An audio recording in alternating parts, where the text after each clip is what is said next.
YTN 라디오 뉴스파이팅 김영수입니다. 4부 순서 이어가겠습니다. 월요일 어려운 정치 현안을 법률로 풀어드립니다. 월요 법률에 원영섭 변호사, 조현삼 변호사 나오셨습니다. 어서 오십시오. 안녕하세요. 예, 반갑습니다. 안녕하세요. 조윤삼입니다. 안녕하십니까? 예, 원영섭 변호사입니다. 네, 원 변호사님 처음 예. 뵙네요. 처음 뵙겠습니다. 감사합니다. 예. 반갑습니다. 자, 헌법재판소가 윤 대통령 측이 신청한 한덕수 총리, 또 홍장원 전 차장, 조지호 경찰청장을 증인으로 채택했습니다. 근데 앞서 헌재는 한 총리에 대해서 필요성이 부족하다면서 증인 신청을 기각한 바 있잖아요. 이번에 받아들인 이유는 어디 있다고 보세요?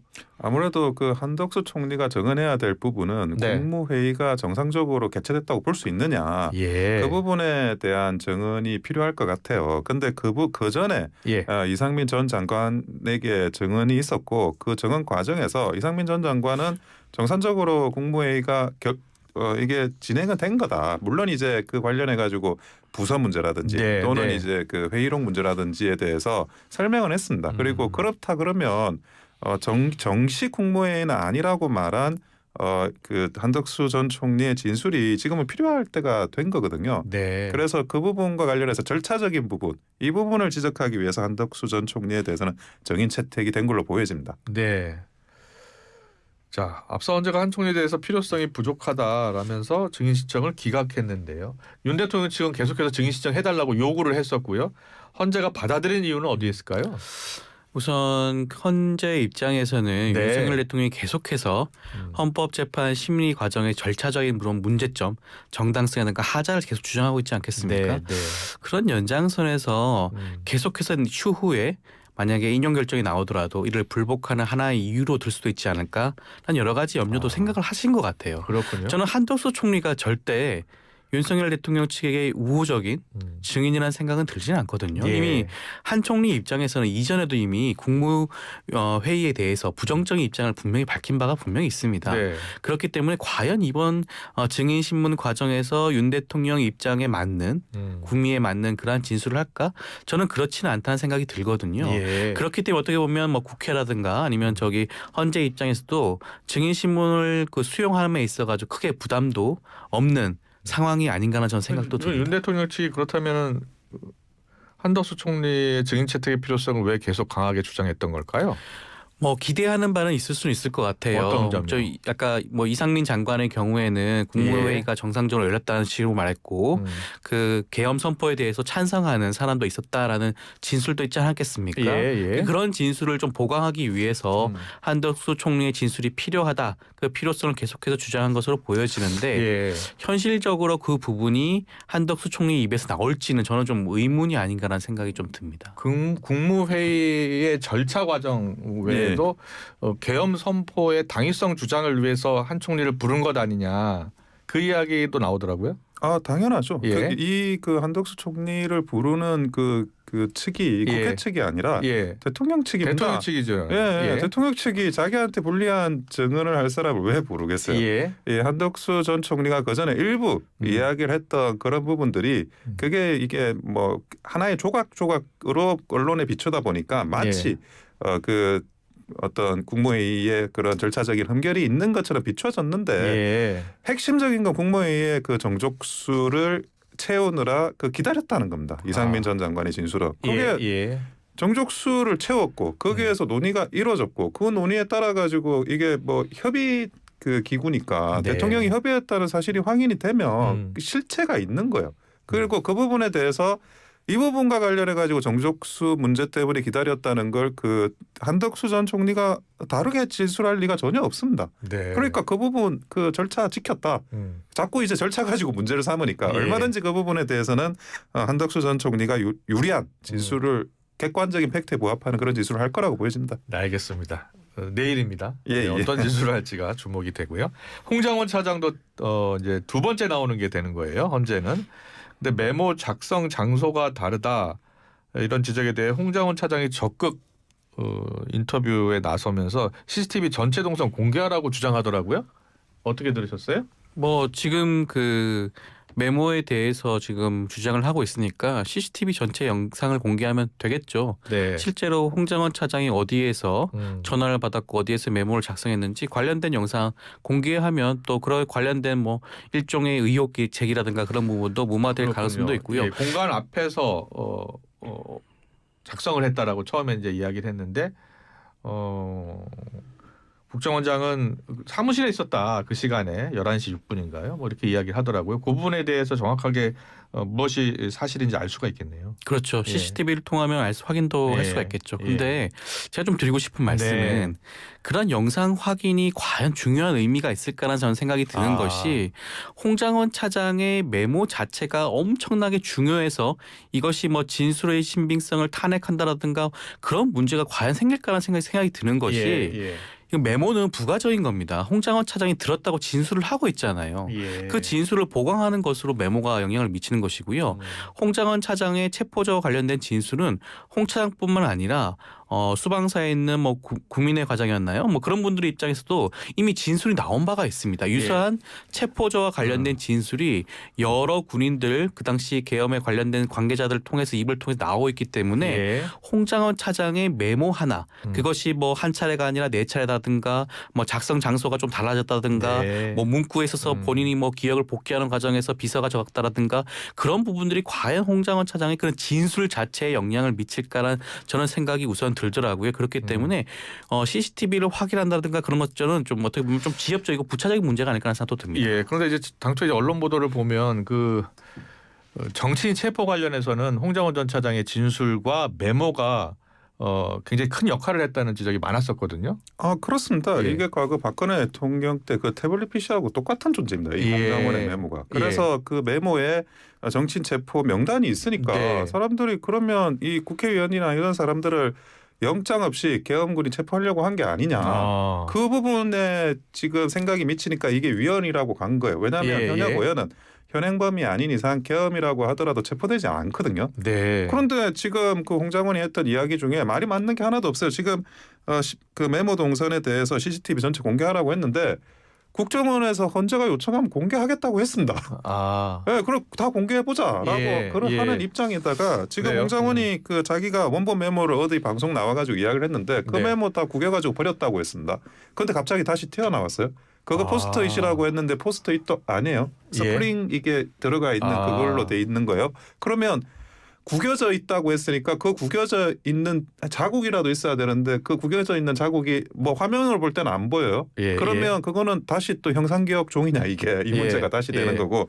그리고 지금 현재 그 본인이 이야기하는 거 뭐 여러 가지 이야기하지만 맞지 않는 게 자기가 악필이라서 다시 보좌관한테 정서시켰다 그러는데 자기도 못 알아본다고. 그런데 아무리 악필이라도 저도 악필이에요. 악필이라도 자기가 쓴 악필은 알아봅니다. 네. 알겠습니다. 그런데 1차 메모, 2차 메모, 3차 메모, 4차 메모 이야기 나오는데 1차 메모는 이제 포스트잇이라고 했고 그건 이제 버렸다는 것이고 2차 메모, 3차 메모는 이제 보좌관이 작성을 했다는 거고 4차 메모는 이제 마지막으로 이제 본인이 들고 있는 그 보여준 메모가 4차 메모죠. 예, 맞습니다.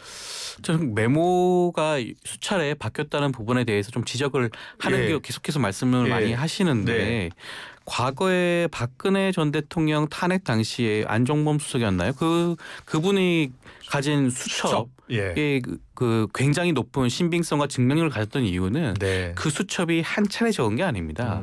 수년 동안 장기간 동안 본인이 관련해서 메모를 꾸준히 적었던 거예요. 그렇죠. 일반적으로 형사사건의 경우에도 그와 같이 반복적으로 꾸준히 작성하는 수첩이라든가 메모에 한정해서 높은 증명력을 부여하는 경우가 많습니다. 이 경우는 본인이 홍장원 차장이 윤석열 대통령으로부터 전화를 받고 그다음에 여인영 사령관과 함께 통화한 내용을 본인이 기억을 환기하기 위해서 적었던 메모에 불과할 수도 있는 거예요. 그러면 메모 자체에 그런 뭔가 한두 차례 변경이 됐다라든가 내용이 조금 장소가 달라졌다는 거 하는 것 자체가 홍장원 차장 본인의 진술을 어떻게 그 증명력을 떨어뜨릴 수 있을까라는 점에 대해서 제가 말씀을 좀 드리는 거고요. 그렇군요. 홍 차장이 처음부터 메모를 공개하지 않아도 됐습니다. 홍장원 차장이 내가 윤석열 대통령과 언제 통화를 했고 여인영 사령관으로부터 체포조를 하면서 명단을 이렇게 들은 바가 있다라고 진술만 했어도 충분히 설득력이 있는 진술이었어요. 왜냐하면 지금 윤석열 대통령은 홍장원 차장과 통화했다는 사실 자체를 인정했습니다. 저 체포 제시는 없었다라고 주장하고 본인은 있고. 격려했다고 하는데 아니 말이 됩니까? 그게 이제 계엄 당일날 예. 국정원장이 지금 미국에 있는 줄 알고 예. 국정원 1차장과 통화를 했는데 그 상황에서 격려 말씀을 했다? 앞뒤가 맞지가 않죠. 오히려 예. 여인영 사령관으로부터 그런 체포조에 대한 얘기를 전해 들었다라는 것이 조금 더 신빙성 있는 진술 아니겠습니까? 예. 이 메모라는 거는 홍 차장의 진술을 보강하는 수준에 불과할 수도 있는데 너무나 여기에 많은 사람들이 좀 매몰되어 있고 이것을 국민의힘과 윤석열 대통령 측에서 너무 강조하는 게 아닌가나 저는 예. 생각을 지울 수가 없을 것 예. 같습니다. 메모가 진술을 보강하는 수준 정도다. 예. 그런데 그 진술이 앞뒤가 맞으면 예. 그거는 충분히 그 변호사님 말씀하시는 말이 맞는데 네. 지금 홍장원 차장은 대통령하고 통화하고 여인영 방첩사령관하고 통화했어요. 그런데 네. 대통령과 여인영 방첩사령관이 모두 홍장원의 체포 지시를 부정하고 있습니다. 그러면 예. 자기가 지시를 받아서 누구한테 전달하고 이 과정에서 자기 빼고는 다 그 내용을 부정하고 있는데 예. 그러면서 자기는 이 메모와 관련해 가지고 이 메모가 있으니까 내가 그때 그렇게 말한 건 맞아 이렇게 주장을 하고 있는 거거든요. 예. 예. 그리고 맥락상 홍장원 1차장은 해외 담당입니다. 네. 1차장이 해외 담당이고 자기가 체포를 할 수 있는 인력도 없는데 상식적으로 홍장원 1차장한테 체포 지시를 내린다는 게 그거는 말이 되지 않는 겁니다. 예. 싹 잡아들여라라는 표현이 윤 대통령 측은 간첩이라고 표현을 한 거죠. 간첩을 싹 잡아들이라고 싹 했다는 거예요? 잡아들이라고 했다라는 그런 예. 그냥 격려했다는 격려했다는 정도고 그 겁니까? 말 자체도 지금 인정을 하진 않아요. 알겠습니다. 자, 그리고 민주당 등 야당 주도로 마은혁 후보자 임명 촉구 결의안이요. 국회 본회의를 통과했었고 국민의힘은 민주당이 마 후보자 임명 보류 사건의 절차적 문제를 보완하려는 꼼수라고 평가를 했습니다. 여기에 대한 의견은요? 근데 그 마은혁 임명과 관련해 가지고 그 전에도 네. 그 탄핵 재판과 관련해서 절차적인 문제를 지적하면 항상 그 헌법재판소가 하는 이야기가 있어요. 네. 박근혜 대통령 때 그랬다. 항상 그 전례를 이야기하거든요. 예. 예를 들어 그 형사소송 자료 예. 그거 입수하는 문제라든지 아니면 그 동의도 하지 않는데 예. 그거를 증거 채택하는 문제라든지 그럼 다시 한번 이야기를 해보자고요. 박근혜 대통령 그 탄핵 재판했을 때 헌법재판관 8인으로 했습니다. 예. 헌법재판 8인으로 탄핵 인용 결정했어요. 그런데 왜 지금은 마은혁 이 재판관의 임명이 필요한 거죠? 전혀 그렇지 않아요. 과거에 박근혜 대통령 탄핵 재판이라는 그 전례에 비추어 보아도 마은혁 재판관을 이렇게 서둘러 임명하겠다라는 거 이건 굉장히 이상하고 불공정한 재판 진행이라고 볼 수밖에 없다는 거죠. 그거보다 더 중요한 게 한덕수 총리에 대해서 150명이 정족수냐 200명이 정족수냐 간단하게 판단하고 권한대행으로 복귀시키는 문제에 대해서는 오히려 하지 않고 지금 이 문제를 가지고 논의를 한다라는 게 사람들은 그렇게 생각하는 거예요. 6명을 못 채워서 마은혁 재판관 임명으로 6명 채우려고 하는 그런 어떤 불공정한 재판의 징후로 사람들이 생각하고 있는 겁니다. 네, 탄핵 인용을 위해서는 6명 이상이 필요하다는 거죠. 예. 예. 자, 여기에 대해서는요. 마은혁 재판관의 임명 여부는 너무나 명백하죠. 네. 만약에 지금 대통령 권한대행이 지금 마은혁 재판관에 대해서 임명하지 않지 않았겠습니까? 네. 이것이 인용된다는 자체가 무리수가 있는 것이 그러면 앞으로 대통령은 9명의 재판관 임명에 대해서 다 보류할 수가 있습니다. 예. 대법원장이 추천을 하든 국회가 추천을 하든 어떠한 꼬투리를 잡아서 그냥 보류하면 그만이에요. 예. 그러면 헌법재판소 자체를 무력화시킬 수가 있겠죠. 본인이 추천하고 본인이 임명하는 3명의 헌법재판관만 둘 수도 있을 겁니다. 예. 그렇기 때문에 지금 현재 입장에서는 헌법재판관 1명이 공석인 이 위중한 상황을 하루빨리 해결하기를 원하는 것이고요. 예. 그것이 저희 국민들이 바라는 걸 수도 있습니다. 지금 네. 당장 말씀하셨지만 여러 가지 논쟁이 있을 수가 있어요. 추후에도 이것이 만약 8명으로 결정을 내렸을 때 여기에 대해서 과연 윤석열 대통령 측에서 불복하는 것이 아니냐. 또 그리고 그 일부 강경 지지자들 입장에서는 과연 이것을 수용할 것이냐.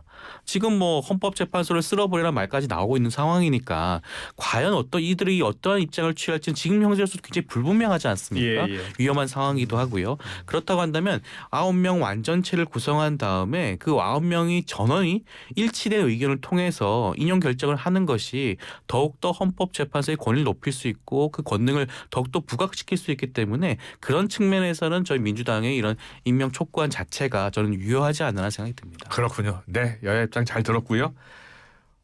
민주당이 어제였습니다. 계엄 당시 국회 단전 조치가 실제 있었다면서 CCTV를 공개했잖아요. 민주당의 주장은 계엄 해제 의결을 막으렸던 윤 대통령의 지시가 있었던 것 아니냐라는 주장을 펴고 있어요. 어떻게 보셨습니까? 근데 이게 네.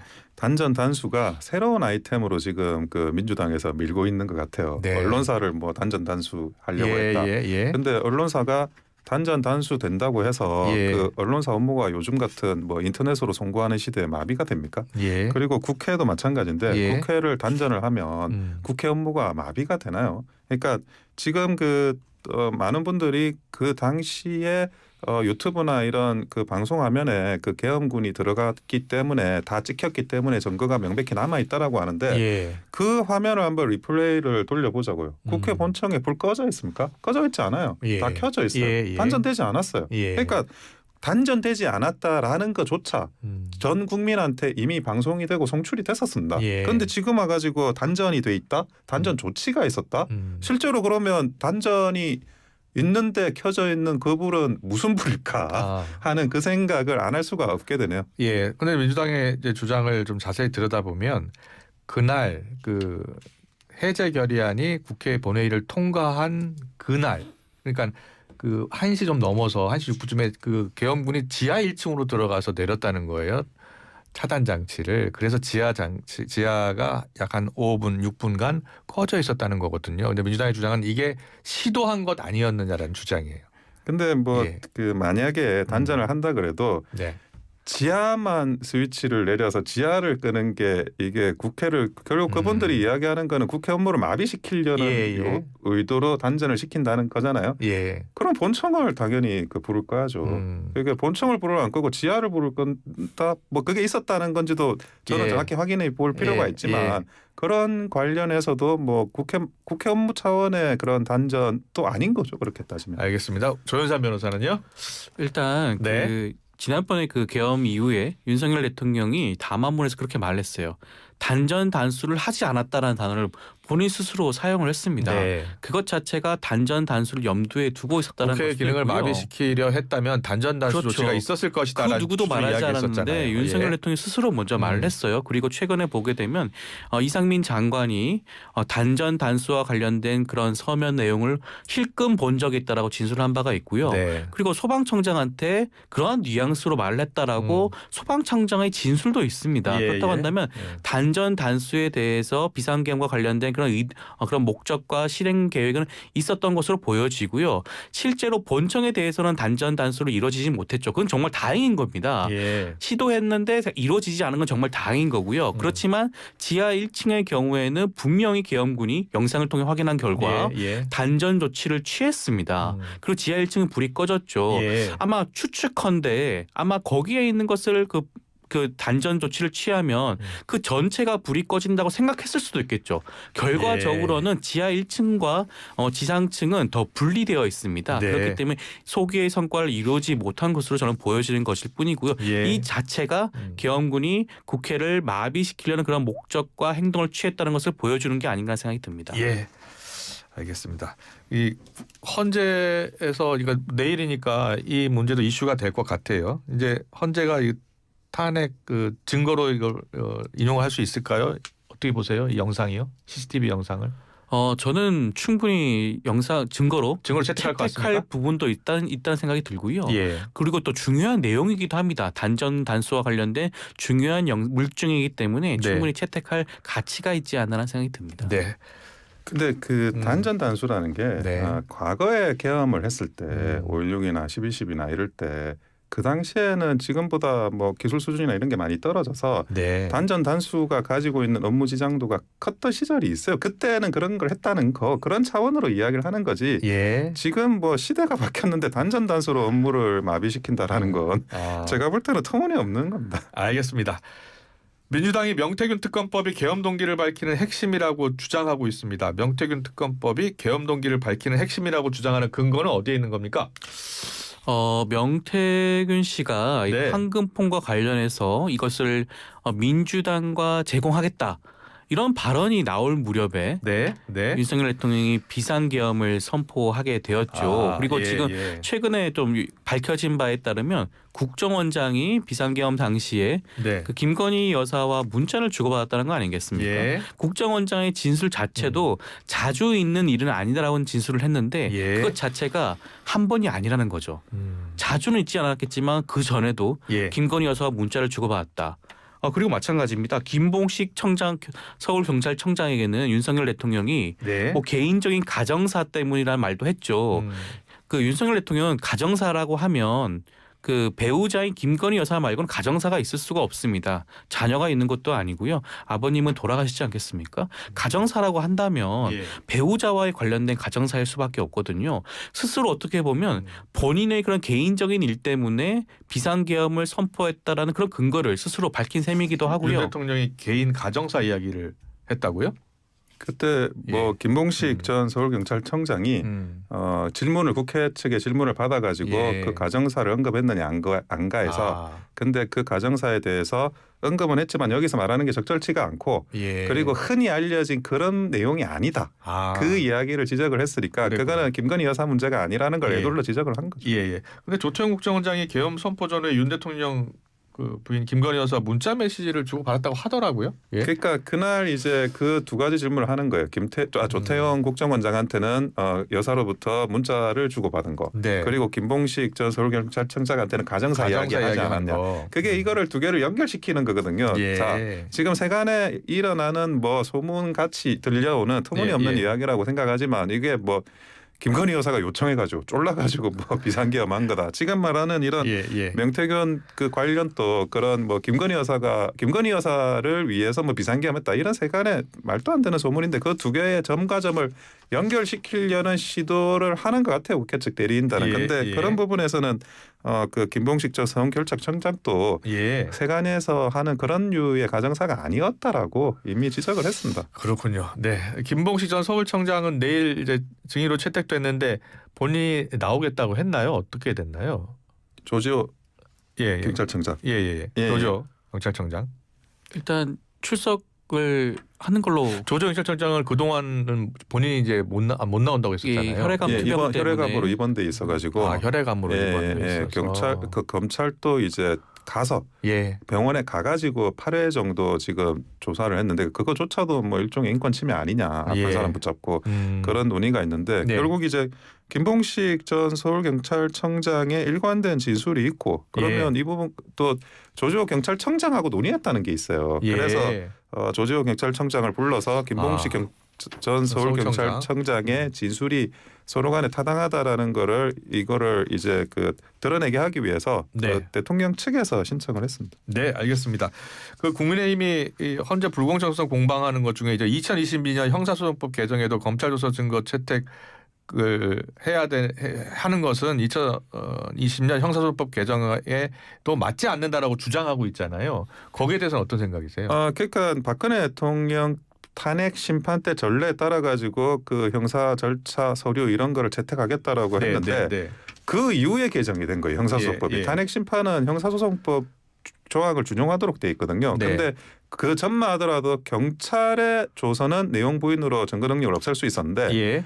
검찰의 조서는 내용 부인으로 증거 능력을 없앨 수는 없었어요. 그런데 예. 그게 형사소송법이 변경되면서 예. 검찰에서의 조서도 내용 부인으로 증거 능력을 없앨 수가 있는 상황이 됐기 때문에 네. 그러면 형사소송법을 따르도록 한다 그러면 지금 검찰 수사기관에서 제출한 검찰과 관련한 조서도 내용을 다 부인하고 그 모순되는 그 한도 내에서는 증거 채택을 하면 안 됩니다. 증거 능력을 인정하면 안 돼요. 근데 하겠다고 하니까 그게 말이 되냐 이렇게 주장을 하는 헌재는 거죠. 이제 일단 헌재는 결정을 한 거예요. 2020년 형사소송법 개정에도 검찰 조서는 증거로 채택할 수 있다라는 거잖아요. 그 배경은 어디에 있는 거예요? 일단 우리 헌법재판소 법에 따르더라도 네. 헌법재판소의 성질이 반하지 않는 정도는 단서 규정이 분명히 있습니다. 그렇기 때문에 헌법재판소가 지금의 심리를 진행한 데 있어가지고 증거 채택의 필요성이 인정된다고 한다면 충분히 채택할 수 있는 것이고요. 예. 그리고 형사소법 개정도 말씀을 하셨는데 그 형소법 개정 이후에 진행되었던 네. 탄핵 관련되었던 심판에서도 검찰 조서가 기존에 이미 증거로 채택된 바가 있다라는 것이 헌법재판소의 입장이거든요. 그래요? 예. 이상민 장관의 경우에도 관련돼서 증거가 채택되었다라고 입장을 분명히 밝혔습니다. 네. 그렇기 때문에 그런 것들 살펴보게 된다면 헌법재판소는 이미 입장을 정리를 했다라고 봐야겠죠. 그렇군요. 이미 이번 윤석열 대통령 탄핵 사건뿐만 아니라 네. 이미 다른 탄핵 사건에서도 동일하게 진행을 해왔던 터이고 네. 헌법재판소 법에도 관련 규정이 나와 있으니까 헌법재판소 입장에서는 검찰 조사와 관련된 증거 능력을 인정하겠다라는 것이니까요. 네. 저는 이것 자체도 헌법재판소가 충분히 판단할 수 있는 그런 부분이 아닌가 생각합니다. 그렇군요. 그렇다면 이 탄핵 심판 때 나오는 증인들이요, 그 검찰 조서 내용과 다르게 진술했잖아요. 그럼 그 다르게 진술한 거하고 검찰 조서 내용이 이 배치될 때 그 헌재는 어떻게 판단을 하는 거예요? 일반 민사사건과 예. 형사사건에서도 본인의 당초 진술 조서 내용과 네. 법정에서의 진술이 상이한 경우가 상이할 때. 왕왕 있습니다. 그렇군요. 예. 이거는 모든 사람들이 그런 건 아니니까요. 그런데 그런 경우에 재판장이 판단을 할 수밖에 없겠죠. 헌법재판관 입장에서는 이 사람이 최초의 진술이 더욱더 신빙성이 높은 것인지 예. 아니면 추후에 어떠한 이유로 입장이 변경된 것이 옳은 것인지 그것을 재판관이 판단할 수밖에 없을 것이고요. 네. 이것을 단정적으로 법정에서 진술했으니까 법정의 진술 신빙성을 더욱더 높게 치겠다라고 단정해서 말하기는 좀 쉽지 않지 않을까 하는 생각이 듭니다. 그래요? 어떻게 생각하세요? 예. 지금 뭐 민사법원이든 행정법원이든 네. 심지어 뭐 형사법원 다 마찬가지인데 네.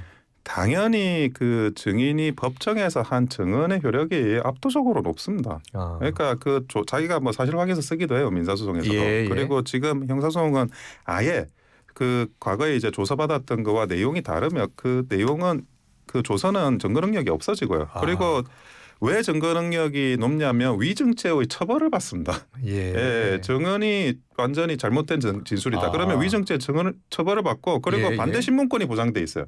네. 그렇기 때문에 당연히 압도적으로 신빙성이나 증거 능력은 법원에서 증인의 증언이 더 높습니다. 네, 알겠습니다. 마지막 이슈는 이재명 대표 선거법 2심 물어보겠습니다. 결국 법정 시한은 지금 3개월을 넘긴 셈이 됐는데 선거법의 경우 1심 6개월, 2, 3심 각각 3개월 안에 맞춰야 된다고 합니다. 하지만 633 원칙이 제대로 잘 지켜지지 않고 있잖아요. 그 책임은 누구에게 있을까요? 저는 1차적으로는 결국 이제 재판 진행과 그런 부분에 있어서는 법원이 책임이 있다고 법원이 저는 가장 큰 보여져요. 책임이 있다. 예, 어떻게든 뭐 633의 원칙을 지켜야 되고 그 이재명 대표에 대한 재판은 특히나 이 1심이 부당히 지연이 됐습니다. 네. 그리고 그 조희대 대법원장도 뭐 이런 이 특정 사건이 아니라 전체적으로 이런 그 재판 지연이 국민의 그런 권익, 인권 이런 문제에 대해서 굉장히 큰 침해가 있다. 제대로 그 빨리 신속한 재판을 하라고 몇 번을 이야기를 하고 계세요. 근데 이 재판부가 그 또 3개월을 지키지 않았다는 거 이 재판 그건 굉장히 안타깝게 생각을 하고 네. 위헌법률 심판 제청을 하긴 했어요. 하지만 위헌법률 심판 제청을 한 부분도 제가 볼 때는 이유가 없는 부분인데 네. 3월 중순 정도에 많은 사람들이 판결이 내려야 된다라고 생각을 하고 있는데 그 정도는 예. 법원 또 각별히 그 재판 지연 없이 지켜주시기를 바랍니다. 네, 알겠습니다. 오늘 월요 법률의 시간이 좀 다 돼서요. 여기까지 듣겠습니다. 잘 들었습니다. 원영섭 변호사, 조현삼 변호사와 함께했습니다. 고맙습니다. 감사합니다. 감사합니다. 네, 수고하셨습니다.